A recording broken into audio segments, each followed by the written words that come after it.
तो देखिए, नेपाल में कल से ही हिंसा भड़की हुई है और नेपाल हिंसा से जुड़ी एक बड़ी जानकारी सामने आ रही है। पीएम ओली ने इस्तीफा दे दिया है। पीएम ओली ने अपने पद से इस्तीफा दे दिया। देखिए, लगातार इस चीज की चीजें निकलकर सामने आ रही थी और मांग हो रही थी कि पीएम ओली को इस्तीफा देना ही पड़ेगा। और देखिए, तस्वीरें साफ हो गई है और ये मांग जो है, प्रदर्शनकारियों की मांग, वो पूरी होती हुई नजर आ रही है, जहां पीएम ओली ने अपने पद से इस्तीफा दे दिया है। और इसके पहले हमने देखा कि सुबह से ही लगातार मंत्रियों का इस्तीफा चल रहा था, लगातार इस्तीफे का दौर चल रहा था और इस बीच पीएम ओली ने अपने पद से इस्तीफा दे दिया। जिस तरीके से हम न्यूज इंडिया लगातार इस खबर पर बना हुआ तमाम अपडेट्स आप तक पहुंचा रहा है। इसी बीच ये बड़ी जानकारी, जहां लगातार देखिए 2023, 2024 और आज 2025 का ये दौर, जब श्रीलंका, बांग्लादेश के बाद अब नेपाल में भी तख्ता पलट कंप्लीटली अब नजर आ रहा है। पीएम ओली ने अपने पद से इस्तीफा दे दिया है। सबसे थोड़ी देर पहले ये कयास लगाए जा रहे थे कि पीएम ओली देश छोड़कर भाग सकते हैं और हेलीकॉप्टर की भी हमने आपको शॉट्स दिखाए थे, जब ये हेलीकॉप्टर हवा में उड़ता हुआ नजर आया था और कयास ये भी लगाया जाता था। नेपाली मीडिया का ये दावा था कि पीएम ओली इसी हेलीकॉप्टर से देश छोड़ने के फिराक में है। और देखिए, लगातार उग्र प्रदर्शन, लगातार हो रही मांगों के बीच पीएम ओली ने अपने पद से इस्तीफा दे दिया। ये बड़ी जानकारी है, अहम खबर, क्योंकि अब नेपाल नेतृत्व विहीन हो चुका है। कल से ये प्रदर्शन लगातार चल रहा था, काफी उग्र प्रदर्शन, जहां पर प्रदर्शनकारियों ने सड़क पर उतरकर पथराव किया, आगजनी की। उसके बाद हमने देखा कि प्रदर्शन के बाद सेना और आर्मी ने जब मोर्चा संभाला तो लाठीचार्ज किया गया, वाटर कैनन का इस्तेमाल किया गया, आंसू गैस के गोले छोड़े गए, गोलियां तक चलाई गई। इस गोली चलाने की घटना में 20 से ज्यादा प्रदर्शनकारियों की मौत हुई।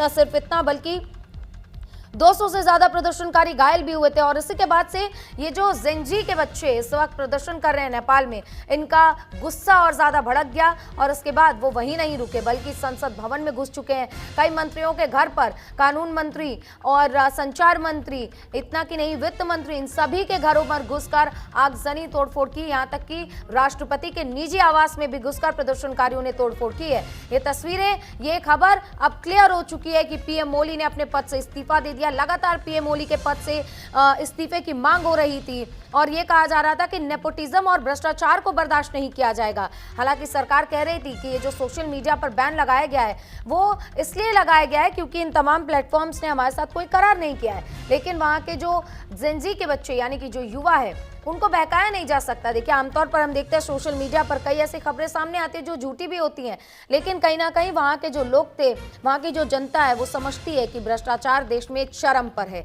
भ्रष्टाचार की वजह से पीएम ओली के इस्तीफे की लगातार मांग हो रही थी, जिसके बाद से सोशल मीडिया प्लेटफॉर्म्स पर बैन लगाया गया। और कल के इस प्रदर्शन के बाद, हिंसक प्रदर्शन के बाद, बैन हटा लिया गया। लेकिन प्रदर्शनकारी वहां नहीं रुके, क्योंकि 20 प्रदर्शनकारियों की मौत के बाद से उनका आक्रोश बढ़ता गया। लगातार मांग हो रही थी कि पीएम ओली अपने पद से इस्तीफा दे और पीएम ओली ने अपने पद से इस्तीफा दे दिया है। लेकिन सवाल अब ये उठता है कि आखिर नेपाल में क्या आने वाले दिनों में चुनाव होंगे, तब नेतृत्व फाइनल होगा। क्योंकि हमने देखा था ऐतिहासिक 2024 का वो फैसला था, जब दो विरोधी पार्टियां एक साथ आती हैं और चुनाव के बाद सत्ता पर काबिज होती है, यानी कि सरकार बनाती है, जिसमें नेपाली कांग्रेस और पीएम ओली की कम्युनिस्ट पार्टी शामिल थी। तो नेपाली कांग्रेस 88 सीटें लेकर आई थी, तो वहीं पीएम ओली की जो पार्टी थी, उसे 79 सीटें हासिल हुई थी। दोनों ने मिलकर सरकार बनाया था। लेकिन देखिए, विरोधी पार्टियां हैं तो जाहिर सी बात है, मतभेद और मनभेद दोनों हमें देखने को मिला और इसी का नतीजा जब आज पीएम ओली को इस्तीफा देना पड़ा। हालांकि इसके पहले भी हमने देखा है, नेपाल में कई बार प्रदर्शन हुआ है, कई बार नेपाल को हिंदू राष्ट्र घोषित करने को लेकर, क्योंकि पहले भी हिंदू राष्ट्र था नेपाल, बाद में बीच में ये फैसला वापस ले लिया गया था। इसको लेकर भी हमने प्रदर्शन देखा है। और एक बार फिर से देखिए, नेपाल में भ्रष्टाचार को लेकर, नेपोटिज्म को लेकर युवा सड़क पर आपको नजर आ रहे हैं। आप देख सकते हैं कि ये शॉट्स जो आपको अभी टीवी स्क्रीन पर दिख रहे होंगे, कितनी भारी संख्या में युवा जो हैं वो सड़क पर नजर आ रहे हैं। लगातार युवाओं की ओर से एक ही मांग हो रही थी कि पीएम ओली को इस्तीफा देना होगा। पीएम ओली ने अब इस्तीफा दे दिया है, लेकिन सवाल यही उठता है कि अब नेपाल का नेतृत्व कौन करेगा, अब सत्ता कौन संभालेगा? क्या इन छात्रों में से, क्या इन युवाओं में से कोई प्रतिनिधित्व करेगा? क्योंकि बांग्लादेश में जब ऐसा हुआ था, जब हमने देखा था कि बांग्लादेश में भी शेख हसीना के घर पर घुसकर प्रदर्शनकारियों ने जमकर तोड़फोड़ की थी, प्रदर्शन किया था, शेख हसीना को देश छोड़कर भारत आना पड़ा था।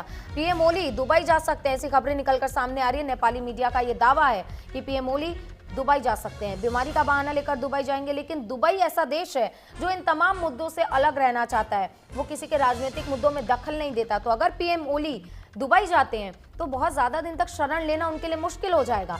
और ये भी कह सकते हैं, क्योंकि दुबई का जो सफ़र है वो काफ़ी लंबा होने वाला है और क्योंकि एक फ्यूल का भी मैटर हो जाता है। हमारे साथ चर्चा के लिए मेहमान भी बने हुए थे, उन्होंने भी ये बात बताई कि किस तरीके से ये पूरा जो तख्ता पलट का ये जो प्रयास लगातार किया जा रहा था, इसमें देखिए लगातार प्रदर्शनकारियों को सफलता मिलती हुई नजर आ रही है। लेकिन सवाल बरकरार है कि क्या आने वाले कुछ दिनों में चुनाव होगा, इसके बाद जो वहाँ की जनता है वो चुनेगी कि कौन सरकार पर चलाएगा, कौन सत्ता पर काबिज होगा, या फिर यहाँ पर ये देखना होगा कि किस तरीके से, क्योंकि हमने देखा बांग्लादेश में शेख हसीना के बाद मोहम्मद यूनुस इस वक्त सरकार चला रहे हैं, एक स्टेपनी की तरह सरकार चला रहे हैं। चुनाव अब तक वहां पर